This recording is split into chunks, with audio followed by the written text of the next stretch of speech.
Amin, amin, amin. Salam kebangkitan, salam penuaian. Shalom Bapak Ibu semuanya, ya yang ada di ruangan Zoom maupun yang ada di YouTube channel dari Gereja BMC New York. Hari ini adalah hari Minggu 18 Februari 2024 jam 10.21 pagi waktu New York. Baik Bapak Ibu sekalian, sebelum kita mendengarkan firman Tuhan, saya mau menyapa untuk Wandi dan keluarganya yang sudah tiba kembali di New York. Welcome home. Dan juga untuk Bapak Denny Kwe dan Ibu Maria yang sekarang sedang ada di JFK Terminal 1 dalam rangka second honeymoon ke Taiwan. Ya, Immanuel, Tuhan memberkati, Tuhan menyertai ya.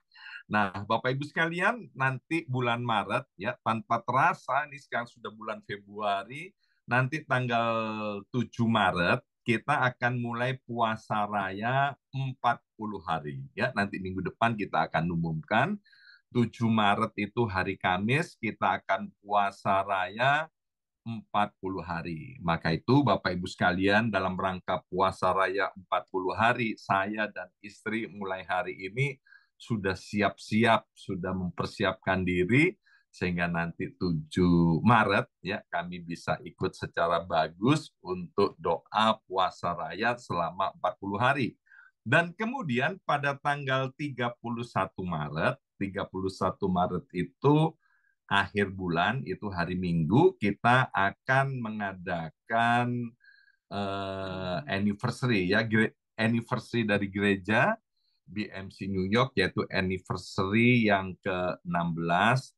Pagi hari kita akan dilayani oleh Pastor Deborah Kristantos secara online dan sore harinya kita akan dilayani oleh Pastor Lukas Kusuma dan kami juga akan membagikan hadiah atau door prize di sore harinya. Tanggal 31 Maret hari Minggu 2023 dan bersamaan dengan itu juga nanti anak-anak sekolah minggu punya kegiatan juga karena 31 Maret selain anniversary kita juga akan merayakan Paskah ya.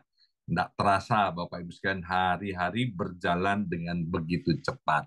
Nah, tahun 2024 ini Bapak Ibu sekalian kita memberi tema secara besar sepanjang tahun 2024 ini kita namai The Year of Harvest atau tahun penuaian. Mari kita baca bersama-sama ayat emas kita dari Mazmur 126 ayat yang kelima sampai dengan ayat yang keenam. Ini adalah ayat emas kita untuk tahun 2024. 2, 3. Orang-orang yang menabur dengan mencucurkan air mata akan menuai dengan bersorak-sorai. Orang yang berjalan maju dengan menangis sambil menabur benih pasti, pasti pulang dengan sorak-sorai sambil membawa berkas-berkasnya. Bapak Ibu sekalian, keadaan kita hari ini, percaya atau tidak percaya Bapak Ibu sekalian, itu akibat taburan-taburan kita di waktu-waktu yang lampau. Kalau kita puas dengan keadaan kita hari ini, pesan saya, lakukanlah apa yang kita pernah lakukan di waktu-waktu yang lampau. Tapi kalau kita tidak puas dengan keadaan kita hari ini, coba kita periksa apa yang sedang kita tabur. Karena Alkitab bilang, kalau kita menabur, normalnya kita menuai dengan sorak-sorai. Dalam Alkitab Perjanjian Baru dikatakan jangan sesat, Allah itu tidak bisa dipermainkan. Apa yang ditabur orang, itu yang akan dituainya. Dengan kata lain, kita tidak mungkin menuai apa yang tidak kita tabur. Ya, pada awal saya sudah sampaikan kita ini tidak percaya dengan hukum karma. Ya, tapi kita melakukan mengapa kita nabur karena menabur itu adalah hukum alam dan menabur itu juga adalah hukum Allah. Nah, keadaan kita untuk hari-hari yang akan datang itu ditentukan oleh hari-hari ini apa yang kita tabur. Alkitab juga dengan jelas berkata, kalau kamu menabur sedikit, kamu menuai sedikit. Kalau kamu menabur banyak, kamu akan menuai banyak. Dengan kata lain, kalau kita tidak menabur, maka kita tidak akan pernah menuainya. Dan bulan ini, tema kita di bulan Februari adalah take care of your seeds, atau rawatlah benihmu. Bersama saya ucapkan rawatlah benihmu. Dua, tiga, rawatlah benihmu.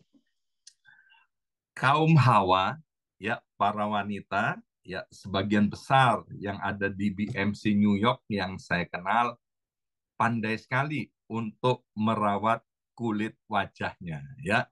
Termasuk istri saya, Ibu Yongki, ya. Ini satu rahasia Bapak Ibu sekalian, ya. Ibu Yongki merawat wajahnya pakai minyak goreng, Bapak Ibu sekalian. Minyak gorengnya olive, ya kan? Minyak zaitun. Jadi bagi suaminya senang sekali, biayanya murah banget, ya kan? Maka itu salah satu rahasianya mengapa kulitnya Ibu Yongki kayak baby, Bapak Ibu sekalian, ya kan? Karena dirawat pakai minyak goreng, yaitu minyak zaitun. Ya, tapi beberapa ibu-ibu yang saya sempat nguping, karena telinga saya kan cukup lebar, Bapak Ibu sekalian. Jadi saya bisa dengerin tuh gosip-gosip, ya kan? Itu datangkan krim dari Indonesia, harganya ratusan dolar. Bahkan ada yang merawat wajahnya sampai ribuan dolar. Jadi penting sekali dalam perawatan wajah, juga perawatan tubuh. Saya, Bapak Ibu sekalian, sengaja merawat tubuh saya supaya tubuh saya ukurannya M. Ya, saya nggak merawat supaya saya punya perut six pack, ya kan? Tapi saya menjaga sedemikian rupa sehingga ukurannya nggak melar. Sebab ukuran tubuh saya pernah XL, Bapak Ibu sekalian, ya kan? Itu perutnya majunya luar biasa. Ketika sekarang udah ngempis, Bapak Ibu sekalian, jadi M, saya jaga mati-matian, saya rawat supaya tidak menjadi L, apalagi menjadi XL, ya. Dalam merawat itu nggak mudah, Bapak Ibu sekalian. Merawat itu dibutuhkan kemauan yang kuat, ya. Oleh anugerah Tuhan, saya diberi hadiah rumah oleh anak saya Kesia, ya, di Long Island ini. Di rumah kami di depan ada halaman yang cukup luas, dan di belakang rumah kami juga halaman cukup luas, ya. Rumputnya dan tanamannya indah dan bagus sekali, ya. Hijau, Bapak Ibu sekalian. Kalau tamu-tamu datang, ya dia bilang gini, wah rumputnya bagus, tamannya bagus, ya. Sementara kiri kanannya rumputnya mengering, tanamannya nggak bagus. Pepatah Indonesia bilang rumput tetangga lebih hijau dari rumput sendiri, ya kan? Tapi di rumah saya tidak berlaku itu, Bapak Ibu sekalian. Rumah tetangga itu rumputnya kering-kering, tanamannya layu. Mengapa? Karena tidak dirawat. Tanaman dan rumput di rumah saya itu dirawat. Bapak Ibu sekalian, segala sesuatu yang dirawat itu akan bernilai tinggi, Bapak Ibu sekalian, ya. Kalau kita mau investasi sedikit daripada apa yang kita rawat, maka nilainya tidak akan pernah turun. Nah, mengapa ada orang yang menabur tapi tidak menuai? Mari kita lihat dari kitab Ulangan pasal 28 ayat 38. Ulangan pasal 28 ayat 38. Banyak benih yang akan kau bawa ke ladang, tetapi sedikit hasil yang akan kau kumpulkan, sebab belalang akan menghabiskannya. Wow, luar biasa, Bapak Ibu sekalian. Ternyata ini nggak sama dengan apa yang disebut di dalam Mazmur 126 tadi. Ya, ayat emas kita kan bilang orang yang menabur dengan mencucurkan air mata pasti pulang dengan sorak-sorai sambil membawa berkas-berkasnya. Tapi ini orang menabur. Banyak benih yang dibawa ke ladang. Tapi hasilnya Bapak Ibu sekalian dikatakan sedikit. Mengapa? Sebab ada belalang yang menghabiskannya. Pakistan itu tetangga dari negeri Cina. Ya, beberapa waktu yang lalu Pakistan pernah dilanda hama belalang, Bapak Ibu sekalian. Belalang itu kalau sampai menyerbu daun-daunan, menyerbu tanaman padi, menyerbu perkebunan, maka daun-daun itu dimakan. Termasuk ya kan, itu ada pohon mangga, pohon avokado, pohon anggur ya kan, itu bisa dimakan sama belalang dan itu akan habis Bapak Ibu sekalian. Maka RRC itu negeri Cina itu Bapak Ibu sekalian memberikan bantuan kepada Pakistan yaitu dengan mengirimkan 100.000 ekor bebek ya, bukan bebek panggang kesukaan Bu Yongki 16 tahun yang lalu ya, sekarang udah enak dia makan bebek panggang Bapak Ibu sekalian ya. Ini dikirim bebek hidup ya ke ke Pakistan, jumlahnya 100.000 ekor bebek. Mengapa? Karena bebek ternyata bisa makan belalang, satu ekor bebek satu hari bisa makan belalang 200 ekor belalang. Ya kan? Itu untuk membasmi hama belalang. Sebab kalau tidak demikian, maka orang-orang di Pakistan akan mengalami gagal panen. Kita ingat pada zamannya Musa di Mesir, Bapak Ibu sekalian, ya, waktu Tuhan mau mengeluarkan orang Israel dari Mesir, tapi karena Firaun mengeraskan hati, dia tidak mengizinkan orang Israel keluar dari Mesir, maka dikirimlah hama belalang. Wow, itu belalang jumlahnya banyak banget sehingga menghabisi semua tanaman yang ada di Mesir. Sehingga Fir'aun angkat tangan menyerah dan dia mengizinkan orang Israel untuk keluar dari Mesir. Di Indonesia beberapa kali dilanda hama belalang, Bapak Ibu sekalian ya. Nah, belalang ini menggambarkan apa? Belalang ini menggambarkan kekuatan dan kuasa Allah, ya. Kalau kita bicara soal Ulangan pasal 28 ayat 38 itu Bapak Ibu sekalian, ternyata belalang ini adalah bentuk hukuman Allah kepada orang-orang Israel. Ya, nanti Bapak Ibu sekalian kalau ada waktu silahkan pelajari dari kitab Ulangan pasal 11 dan Ulangan pasal 28 ya. Nanti dipelajari sendiri Ulangan pasal 11 dan Ulangan pasal 28. Alkitab bilang begini, di dalam ketaatan ada berkat dan di dalam ketidaktaatan itu yang ada adalah kutuk. Sekali lagi, di dalam ketaatan kepada Tuhan dan firman-Nya itu ada berkat dan di dalam ketidaktaatan yang ada adalah hukuman atau kutuk Bapak Ibu sekalian. Jadi belalang ini merupakan hukuman atau kutuk daripada Allah kepada orang-orang Israel ya. Nah, hukuman hari ini Bapak Ibu sekalian di zaman modern ini orang-orang yang mengaku dirinya Kristen tetapi mengaku dirinya Kristen tapi tidak taat kepada Tuhan dan tidak taat kepada firman-Nya, dia juga dikirimi binatang atau belalang pelahap Bapak Ibu sekalian ya. Uangnya habis. Kenapa? Kena investasi bodong, ya kan? Uangnya habis. Kenapa? Salah investasi. Uangnya habis, kecurian, kerampokan. Uangnya habis untuk biaya-biaya yang tidak terduga dan tidak di-cover oleh asuransi. Itu namanya kena belalang pelahap. Saya punya teman, Bapak Ibu sekalian, dia seorang aktivis, dia seorang tokoh, Bapak Ibu sekalian, dia seorang pengusaha yang cukup terkenal di kampung saya, Bapak Ibu sekalian, ya. Kegerakan rohani yang terjadi di kampung saya itu dipelopori oleh pengusaha ini, Bapak Ibu sekalian, ya. Jadi kalau menyebut nama Bapak ini, itu orang udah tahu karena dia adalah tokoh kegerakan kerohanian, tokoh kegerakan Kristen di kampung saya, Bapak Ibu sekalian, ya. Itu terjadi beberapa puluh tahun yang lalu, ya. Orangnya masih hidup saat ini, Bapak Ibu sekalian.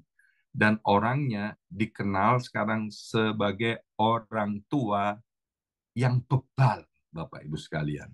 Alkitab bilang begini, nanti Bapak Ibu sekalian baca di dalam kitab Mazmur 92, bahwa orang Kristen makin tua itu harus tetap segar, berbuah, dan hidupnya menjadi berkat. Orang Kristen yang seperti apa? Orang Kristen yang ditanam di tepi aliran air, yang merambatkan akar-akarnya sampai ke batang-batang air. Artinya apa? Orang Kristen yang sungguh-sungguh kepada Tuhan dan mengandalkan Tuhan. Bicara lagi tentang teman saya ini, Bapak Ibu sekalian, pengusaha ini yang hari ini dikenal sebagai seorang tua yang bebal. Itu Bapak Ibu sekalian, utangnya di mana-mana, keluarganya berantakan, ya, anak-anaknya narkoba, dia udah bertahun-tahun sekarang tidak ngobrol dengan istrinya, Bapak Ibu sekalian. Padahal beberapa tahun yang lalu dia dikenal sebagai seorang tokoh, dia suka menabur, ya, menabur uang, menabur pikiran, menabur tenaga, semua dia kerjakan untuk Tuhan. Nah, ini ternyata setelah dia menabur, dia nggak merawat, Bapak Ibu sekalian. Maka itu saya nggak kepingin apa yang terjadi pada Bapak tua ini, Bapak Ibu sekalian, dialami oleh Bapak Ibu semuanya. Saya kepingin Mazmur 126 tahun ini dialami oleh Bapak Ibu semuanya, menuai dengan sorak-sorai. Mengapa? Karena Bapak Ibu menjaga, merawat benih yang ditabur supaya tidak dihabisi oleh belalang-belalang itu. Maka itu belalang-belalang itu harus ditangkap.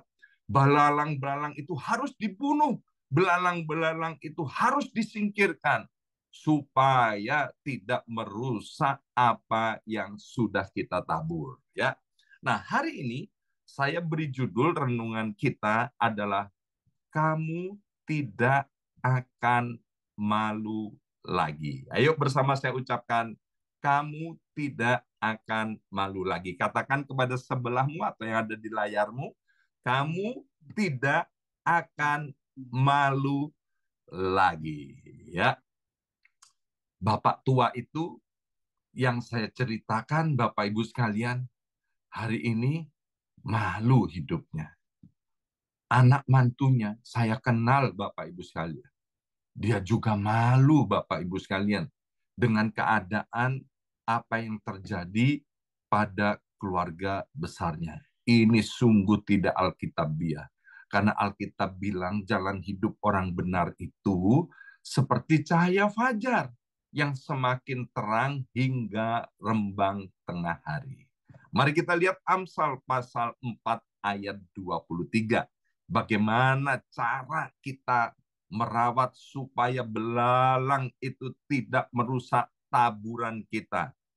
2, 3. Amsal 4 ayat 23. Jagalah hatimu dengan segala kewaspadaan, karena dari situlah terpancar kehidupan. Ya, Jadi yang pertama, Bapak Ibu sekalian, kita perlu jaga hati. Bersama saya ucapkan jaga hati. Dua, tiga. Jaga hati. Dua, tiga. Jaga hati. Lebih keras lagi. Dua, tiga. Jaga hati. Ya. Jadi kita perlu menjaga hati kita, Bapak Ibu sekalian. Ya. Jaganya gimana, Bapak Ibu sekalian? Ya. Nah, waktu minggu pertama, hari Kamis, dalam acara Worship from Home, ya, Bapak Ibu sekalian, hari Kamis 8 Februari, nanti Bapak Ibu, saya mohon bisa mendengarkan ulang apa yang diajarkan oleh Pastor Sukirno Tarjadi. Ya, itu saya sangat diberkati ya dalam acara Worship from Home itu. Ya, judulnya adalah ketika Anda merasa tidak dihargai. Ya, nah Pastor Sukerno sampaikan ini ada 4 hal ya.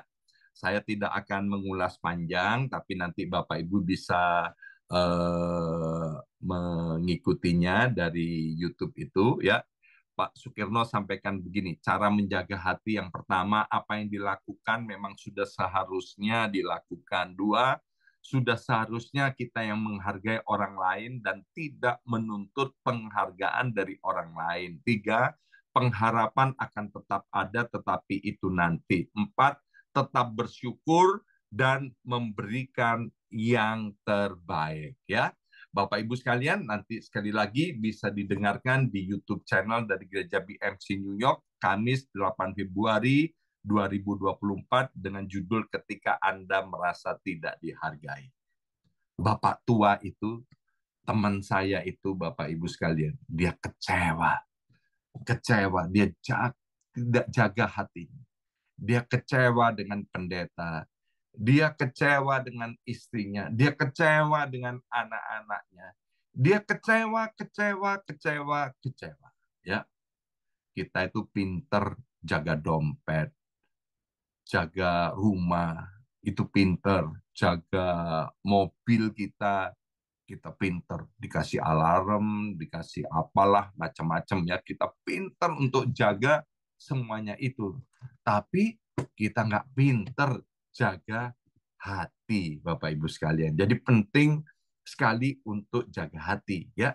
Nah, jaga hati dijaga gimana, Pak?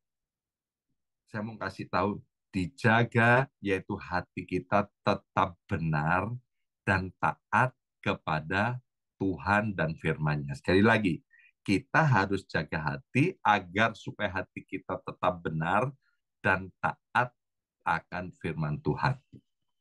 Waktu mula-mula, gereja mula-mula di BMC New York, 16 tahun Bapak, 16 tahun yang lalu, banyak yang pergi ke kasino, ya kan? Untuk judi, ya, ke kasino untuk judi, ya. Dan kemudian orang-orang yang pergi ke kasino untuk judi, saya nggak pernah negor mereka, Bapak Ibu sekalian. Mereka itu cerita-cerita sendiri. Saya itu pergi ke kasino, Pak, ya. Tapi yang penting kan hatinya, Pak, ya kan? Saya itu ke kasino, Pak, ya kan? Tapi yang penting kan hatinya. Tuhan tahu hatinya, ya kan? Artinya gini loh, Bapak Ibu sekalian, orang itu mau membela diri, ya kan? Aku pergi ke kasino, hatiku baik, ya kan? Yang selingkuh bilang gini, ya kan? Aku selingkuh, Pak, ya. Tapi Tuhan tahu hatiku. Saya mau kasih tahu, ya kan? Tuhan tahu hatimu busuk, ya kan? Hatimu nggak taat sama firman Tuhan, ya. Tuhan tahu, ya. Alkitab bilang manusia memang melihat rupa, tapi Tuhan melihat hati. Dan Alkitab juga bilang dari buahnya kita tahu pohonnya. Orang yang cinta akan Tuhan, dia nggak akan pergi ke kasino untuk judi. Orang yang cinta Tuhan, meskipun dia bilang yang penting hatinya, kalau kamu selingkuh, itu artinya kamu nggak cinta akan Tuhan. Kalau kamu bilang cinta kepada Tuhan, tapi kamu jarang ke gereja, itu juga artinya kamu nggak cinta Tuhan. Memang gampang mengucapkan, yang penting hatinya. Maaf, hatimu busuk, Bapak Ibu sekalian. Kalau nggak senada dengan sorga, hatimu busuk. Kalau kamu nggak taat sama Tuhan, hatimu busuk. Maka itu nggak heran. Belalang itu datang untuk menghabisi apa yang kamu tabur. Ya. Yang kedua, mari kita lihat Hagai pasal 1, ayat yang ke-6 dan ayat yang ke-9. Hagai pasal 1, ayat yang ke-6 dan ayat yang ke-9. Kamu menabur banyak, tetapi membawa pulang hasil sedikit. Kamu makan, tetapi tidak sampai kenyang. Kamu minum, tetapi tidak sampai puas. Kamu berpakaian, tetapi badanmu tidak sampai panas. Dan orang yang bekerja untuk upah, ia bekerja untuk upah yang ditaruh dalam pundi-pundi yang berlobang. Kamu mengharapkan banyak, kata ayat yang ke-9. Tetapi hasilnya sedikit. Dan ketika kamu membawanya ke rumah, aku menghembuskannya. Oleh karena apa? Demikianlah firman Tuhan semesta alam. Oleh karena rumahku yang tetap menjadi reruntuhan. Sedangkan kamu masing-masing sibuk dengan urusan rumahnya sendiri.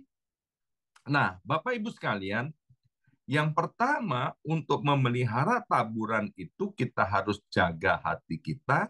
Yang kedua, melalui kitab Hagai ini kita tahu Bapak Ibu sekalian, menabur banyak tapi hasilnya sedikit. Mengharapkan banyak tetapi hasilnya sedikit. Mengapa? Karena sibuk dengan rumahnya sendiri, sibuk dengan urusannya sendiri. Yang kedua, Bapak Ibu sekalian, kita harus mengutamakan Tuhan. Tuhan itu harus nomor satu di dalam hidup kita, ya. Kita ini, Bapak Ibu sekalian, adalah orang-orang yang penting. Kenapa? Karena kita memang diciptakan oleh Tuhan sebagai ciptaan yang mulia, ya. Karena kita orang penting sehingga banyak kegiatan yang penting di sekitar kita ini. Ya kan? Penting, penting, penting semua. Tetapi saya mau kasih tahu pada pagi hari ini, biarlah dari semua yang penting-penting itu, Tuhan yang harus nomor satu. Tuhan yang harus diutamakan. Kitab Hagai ini kan bilang begini, setelah orang Israel dalam pembuangan 70 tahun di Babel, waktu dia pulang ke Yerusalem, wah senangnya luar biasa. Ini kan gambaran orang yang sudah percaya kepada Tuhan, ya kan? Waktu kita percaya pertama kepada Tuhan penuh dengan kasih yang mula-mula, senang, on fire.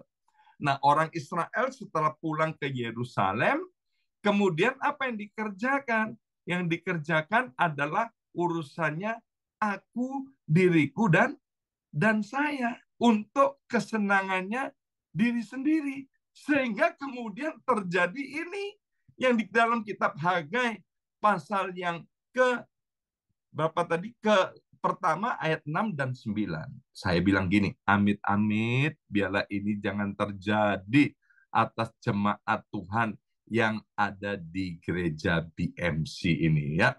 Saya sudah sampaikan berulang-ulang, saya ini orang yang miskin, Bapak Ibu sekalian. Hidupnya ikut mertua saya yang kaya, Bapak Ibu sekalian. Jadi apa-apa dapat dari mertua saya yang kaya itu, Bapak Ibu sekalian, ya. Pengusaha yang besar, terkenal di kota saya. Enak Bapak Ibu sekalian dapat bantuan dari mertua Bapak Ibu sekalian, ya kan?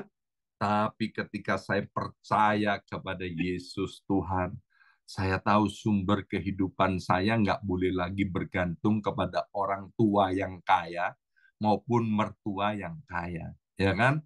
Sebab kekayaan semua itu bisa habis. Tapi kita harus bergantung kepada Tuhan. Sejak itu, saya dan istri bertumbuh menjadi Kristen yang militan dan fanatik, Bapak Ibu sekalian. Pokoknya nomor satu Tuhan. Yang nomor satu adalah Tuhan. Nomor dua siapa? Tuhan. Nomor tiga Tuhan. Jadi artinya Tuhan di atas segala-galanya. Ya. Dan waktu keluarga besar itu, di mana tempat saya menempatkan diri, kalau ada acara hari Minggu, dan pas itu jam ibadah kami nggak pernah mau hadir. Mertua, yang mana yang ngasih uang kepada saya? Orang tua yang ngasih uang saya. Marah Bapak Ibu sekalian. Marah ya kan. Ini dasar orang Kristen. Nggak tahu diri ya kan. Udah dibantu di ini. Tapi nggak mau hadir. Saya bilang nomor satu itu adalah Tuhan.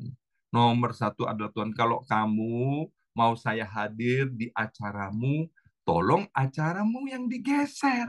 Saya harus menomor satukan Tuhan. Pada mulanya keluarga besar nggak bisa menerima, ya kan?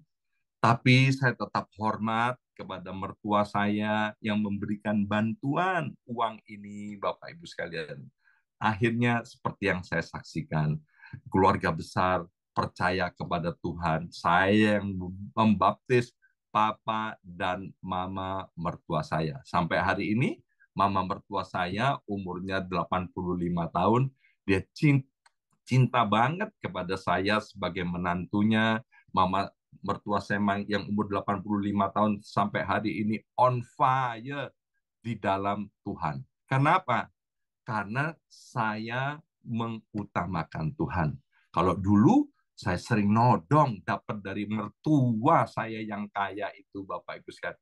Hari ini dengan gembira dan sukacita kami selalu mengirim persembahan rutin kepada mertua kami yang kaya itu, Bapak Ibu sekalian, ya kan? Saya bilang ini bentuk penghormatan kami sebagai anak mantu kepada orang tua, ya. Jadi Bapak Ibu sekalian, bentuk penghormatan itu bukan nanti ketika orang tua kita sudah mati. Enggak. Selagi masih hidup, please jangan nodong terus kepada orang tua. Mertua punya rasa malu dong, Bapak Ibu sekalian, ya kan? Menabur, kerja yang sungguh-sungguh, cinta akan Tuhan. Maka kalau saya diberkati, saya bisa keluar dari pondok mertua indah. Saya tidak bergantung lagi kepada mertua, tapi saya bergantung kepada Tuhan. Sehingga saya diberkati. Saya percaya Bapak Ibu semuanya juga pasti diberkati, ya. Dan mari kita lihat Bapak Ibu sekalian dari kitab Maleakhi pasal 3 ayat yang ke-10. Maleakhi pasal 3 ayat yang 10 sekali lagi masih bicara tentang belalang. Dikatakan begini, bawalah seluruh persembahan persepuluhan. Bersama saya ucapkan seluruh. 2, 3, seluruh. Bukan sebagian, tapi seluruh. Ya, saya baca ulang. Bawalah seluruh persembahan persepuluhan itu ke dalam rumah perbendaharaan, supaya ada persediaan makanan di rumahku, dan ujilah aku, firman Tuhan semesta alam. Apakah aku tidak membukakan bagimu tingkap-tingkap langit dan mencurahkan berkat kepadamu sampai berkelimpahan. 11, aku akan menghardik bagimu belalang pelahap, supaya jangan dihabisinya hasil tanahmu, dan supaya jangan pohon anggur di padang tidak berbuah bagimu. Firman Tuhan semesta alam. Ya, luar biasa Bapak Ibu sekalian. Jadi yang ketiga atau yang terakhir, bagaimana kita merawat benih itu, yaitu dengan cara mengembalikan seluruh persepuluhan, bukan sebagian, tapi mengembalikan seluruh persepuluhan. Ya, Abraham dikenal sebagai bapak segala orang beriman. Abraham itu, Bapak Ibu sekalian, dia mengembalikan persembahan persepuluhan tepatnya dia membawa persembahan persepuluhan sebelum ada hukum persepuluhan. Ya, kenapa Abraham membawa persepuluhan? Ya, karena Abraham tahu kemenangan yang ada pada dia, berkat yang dia miliki. Itu bukan karena kuat gagahnya, bukan karena hebatnya, tapi itu adalah bentuk pengakuan bahwa itu datangnya dari Tuhan. Saya penyembah berhala dulu, Bapak Ibu sekalian. Saya rutin pergi ke dukun, Bapak Ibu sekalian, ya.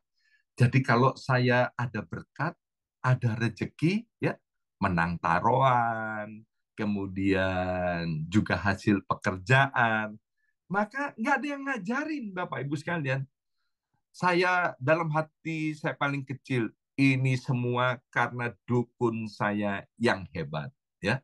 Sehingga saya bayar tuh, bawa persembahan persepuluhan nggak diminta oleh dukun itu, Bapak Ibu sekalian.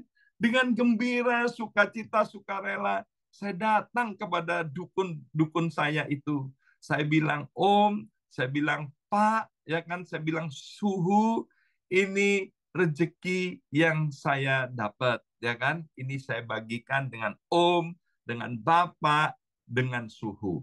Maka itu ketika saya percaya kepada Yesus sebagai satu-satunya Allah, sebagai satu-satunya Tuhan dan Juru Selamat pribadi saya, Bapak Ibu sekalian, dengan mudah sekali untuk melakukan, yaitu persembahan persepuluhan. Ya, bahkan hari ini yang saya bawa ke rumah Tuhan bukan lagi 1/10, Bapak Ibu sekalian, jauh lebih daripada itu. Ya, Yesus sendiri dalam pengajaran di Alkitab Perjanjian Baru berkata, yang satu harus dilakukan, ya, kasih, mengampuni, mengutamakan Tuhan, itu harus dilakukan, ya kan? Tapi yang lain tidak boleh diabaikan, yaitu termasuk mengembalikan persembahan persepuluhan. Ya, kalau kita baca ayat tadi, Bapak Ibu sekalian, itu ada 4 hal berkat ketika kita mengembalikan persembahan persepuluhan. Yang pertama, yaitu waktu kita mengembalikan persembahan persepuluhan yang pertama, kita akan mengalami kebangunan rohani. Orang-orang, Bapak Ibu sekalian, yang tidak mengembalikan persembahan persepuluhan itu seperti orang yang makan di warung atau di restoran tapi nggak bayar, nggak kenyang. Artinya saya ketemu dengan banyak orang yang menyebut dirinya anak Tuhan, baca Alkitab itu ngantuk, baca Alkitab nggak ngerti. Mengapa? Karena dia nggak mengembalikan persembahan persepuluhan. Yang kedua, waktu kita mengembalikan persembahan persepuluhan, maka kita akan mengalami kelimpahan yang besar. Dan yang ketiga dikatakan bahwa waktu kita mengembalikan persembahan persepuluhan, maka belalang-belalang itu ya akan dihalau oleh Tuhan. Musuh-musuh itu akan dilumpuhkan dan tidak akan menyentuh hidup kita. Dan yang keempat, keuangan kita itu akan menjadi aman. Ayat yang terakhir dari kitab Yoel pasal 2 ayat 25 sampai dengan ayat yang ke-26. Aku, Tuhan, akan memulihkan kepadamu tahun-tahun yang hasilnya dimakan habis oleh belalang pindahan, belalang pelompat, belalang pelahap, dan belalang pengerip. Tentaraku yang besar yang kukirim ke antaramu. Ya, lihat ayat ini bahwa Tuhan akan memulihkan semua jemaat Tuhan yang ada di BMC ini. Ayat 26. Maka kamu akan makan banyak-banyak dan menjadi kenyang. Dan kamu akan memuji-muji nama Tuhan Allahmu yang telah memperlakukan kamu dengan ajaib. Dan jemaat Tuhan yang ada di BMC New York ini tidak akan menjadi malu lagi untuk selama-lamanya. Hari ini kita sudah belajar Bapak Ibu sekalian bahwa kamu ini, Bapak Ibu sekalian termasuk saya, tidak akan malu lagi untuk selama-lamanya. Untuk seumur hidup kita. Kalau kita merawat benih kita selama-lamanya. Kalau kita mau merawat benih kita seumur hidup kita. Dengan cara bagaimana? Yang pertama, yaitu kita harus jaga hati kita untuk selalu taat kepada Tuhan dan firman-Nya. Yang kedua, kita harus mengutamakan Tuhan di atas segala-galanya. Yang ketiga, kita mengembalikan seluruh persepuluhan itu ke rumah Tuhan.